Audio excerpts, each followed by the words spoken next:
I want to share with you this morning a little bit about, give you an overview of a body of work that the elders have been developing over the last 3 years as a way to help all of us understand how we are as a denomination, how our churches are as individual congregations, so that we can all just know what's real and why it is real.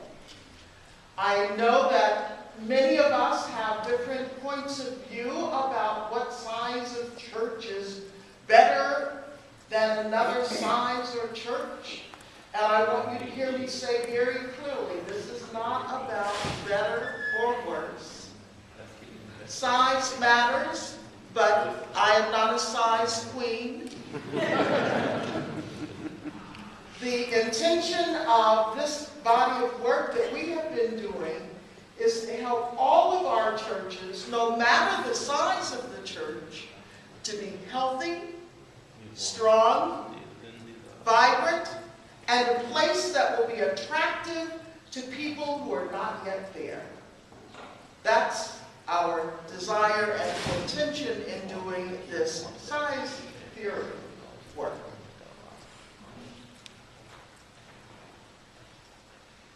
Size theory has taught us that how a church functions, how a church operates in a way that will be healthy for that church depends a great deal on that church's size. Studies have been done across denominational lines, have been done even internationally, and it has been determined that I am very aware of the need for verbal translation, and until my psyche gets used to hearing myself echoed in another language, I might stop for a moment. But I'll catch up with myself in a minute. Even churches within the same denomination are not as alike as they think they are. The greatest commonality of church is by that church's size.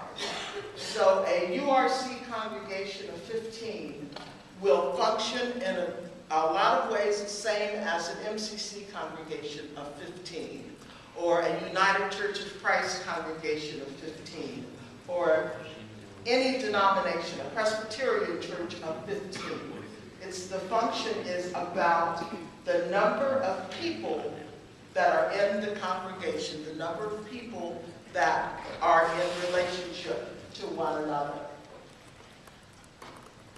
And we've also determined that the relative health of a church is influenced a great deal by the way that the people within the church relate to each other. We call that the relationship style.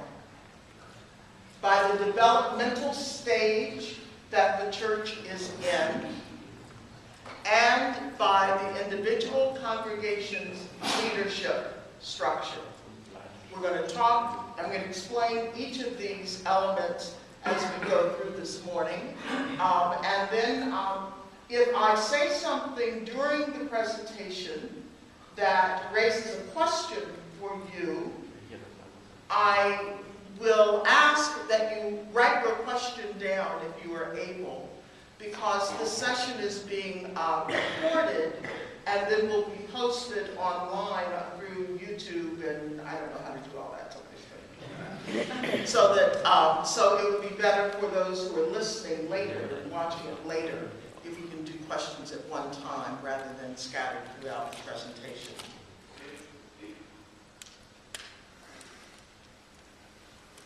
Act your size to be strong. In a healthy church, there are 6 elements of a congregation's life that must be congruent with one another and must be in alignment with the church's type, the church's size type. Those 6 elements are the way the pastor functions, the way the board functions,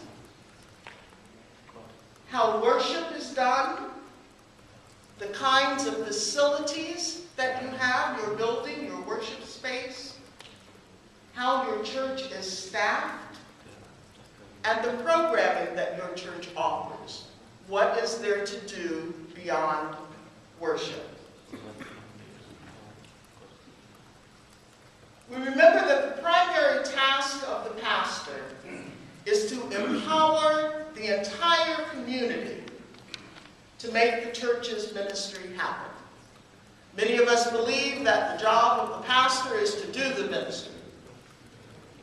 Not in MCC. It might have been in the place where you came from, but in MCC, all members are ministers. And so the task of the pastor, if you will, is to be the primary cheerleader of the entire church. Throughout MCC, no matter the size of the church, the pastor does have particular responsibilities. A pastor is elected to serve as teacher, preacher, and spiritual leader of the congregation. The pastor orders all worship services of the local church, provides administrative leadership, usually serving as the moderator or chair of the board or church council and of congregational meetings, and is a voting member of the board. The pastor also serves as personnel director for the church. In general, that is the job description for a pastor. And the pastor, in doing this work, is accountable. Within MCC, our pastors are called by and accountable to the congregation. Between meetings of the congregation, the pastor is accountable to the board, acting on behalf of the congregation. And the way that one of the ways that accountability happens is through an annual evaluation of the pastor and of the ministry of the church. And just a word of caution, if you do not have in your church pre-approved, written, stated goals for the church's ministry for the year, do not do a performance evaluation of your pastor. It's just an aside, I was chasing a shiny object. From time to time, I would chase shiny objects, and that was one.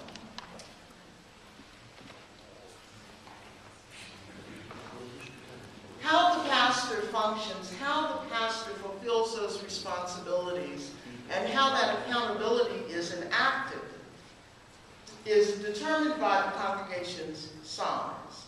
Size matters in how the task is completed, how the responsibilities are fulfilled, and how accountability happens. Some of you, I know, have read some about church size theory. The model that has been used in MCC is one that was adapted from work done by Darlene Garner, who is a consultant with the Alban Institute. The Alban Institute is a US-based church consultancy that consults with churches internationally.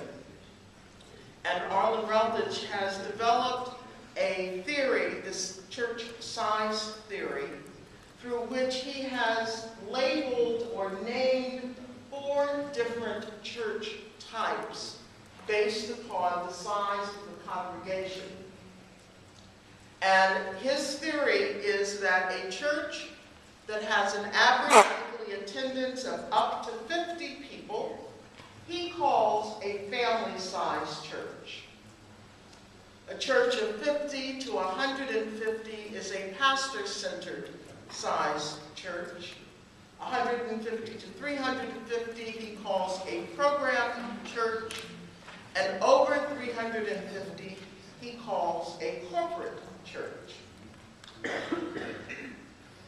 I have taken the liberty, as I am wont to do, to revise his numbers and even to revise the names of the church types to something that I think might make sense here.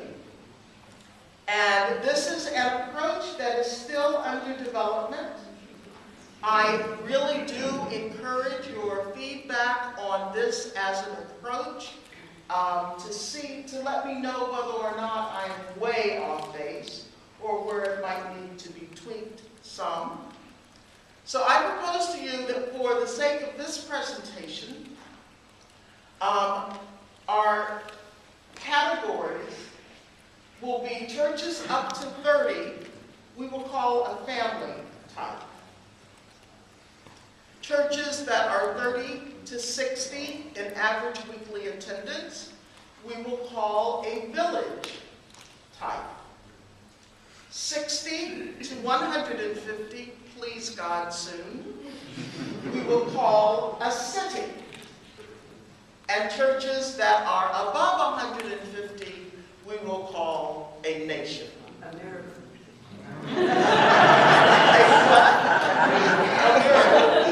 Well, and then there's that.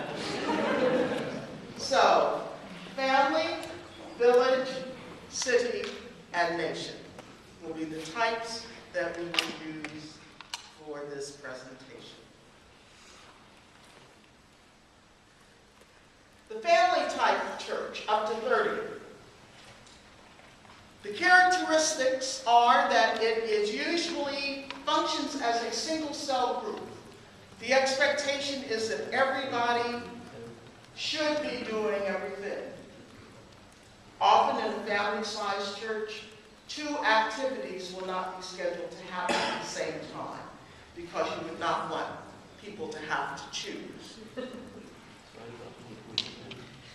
It is very much lay-owned and operated, and by that we mean that the lay people of the church have a very clear sense that this is my church.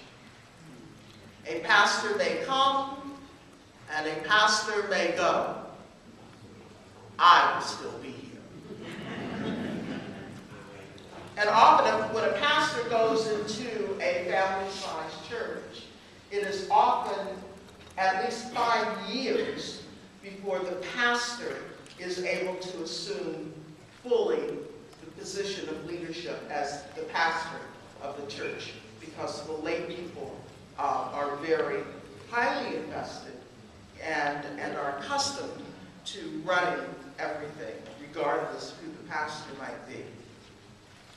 In a church of this type, the primary influencers in the congregation, there are usually 1 or 2 people, and one of those might be the pastor, but you might be sitting in a meeting and someone asks a question, and Brother George over in the corner will go, and everyone will speak in favor or say yes to the question. Or Sister Sue will go, and no one will support it. A church of this type is unable to compensate a full-time pastor, functions as one big family, and the board works very informally but is involved in every aspect of church life. Anytime something happens in the church, the expectation is that every member of the board is supposed to be there, no matter what. Those are kind of the characteristics of the family type. A village type is what we're calling churches of 30 to 60 in average worship attendance. It's more like a community of families. There is a network of one-to-one relationships with the pastor. Usually in a church of this size, when people come into a family-sized church, what people will often say is, oh, they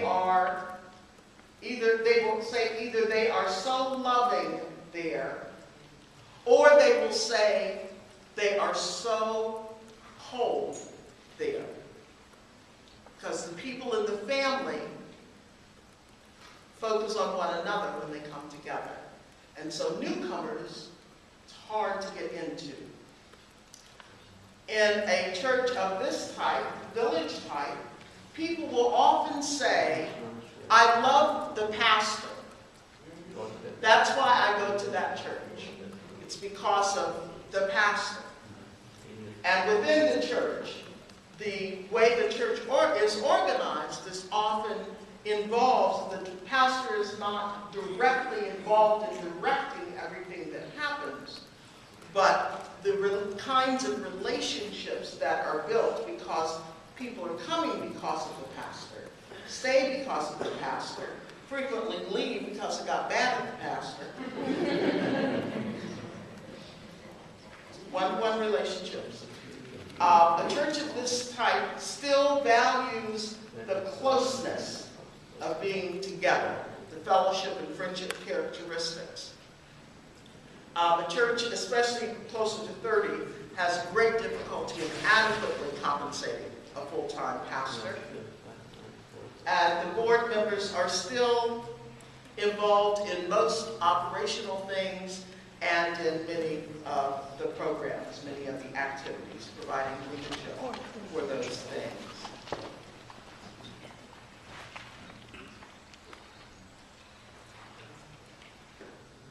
A city type, which we're calling churches that are 60 to 150. It's usually highly self-sufficient.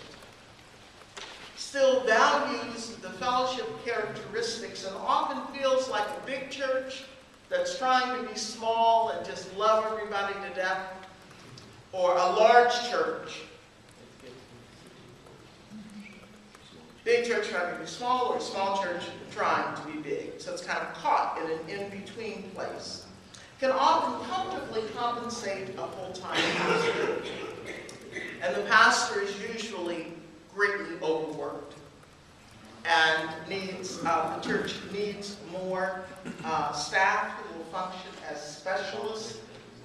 And the board is involved in fewer operational things and in leading fewer of the programs, and focuses more and more of its attention on policy setting and on strategic planning. A church that is what we're calling the nation type, 150 or more, is highly self-sufficient. As a full congregation, as a full church, it loses the fellowship characteristics. It's no longer a tight-knit circle. But there are tight-knit circles within the church. Can comfortably compensate a full-time pastor. Just because of the numbers, the pastor can no longer be the hub of most of the relationships in the church. It offers high-quality subgroups and programs that provide those fellowship characteristics that are needed. The board is involved in even fewer operational things and programs and focuses exclusively on policy setting and strategy. There are often multiple full-time staff of at least 2, perhaps even 4 compensated employees, and has the resources and the size to provide for high-quality celebration and high-quality in worship. Those are the 4 size characteristics. We spoke also of relationship style. In a family-type church, it functions as a relationship that there is one group that is centered on the head of the family. In a village type, it's a larger group that is centered not on the head of the family, but on the pastor, with some members of the group in loosely knit functional groups or friendship circles, or what we can call families. So multiple families compose the village. In the city type, there are 2 or more fairly distinct villages of families that center on skilled and empowered staff or lay leaders. And in the nation type, frequently there will be more than 3 distinct cities of families that include half of all members coming together by affinity into small villages of 30+ people.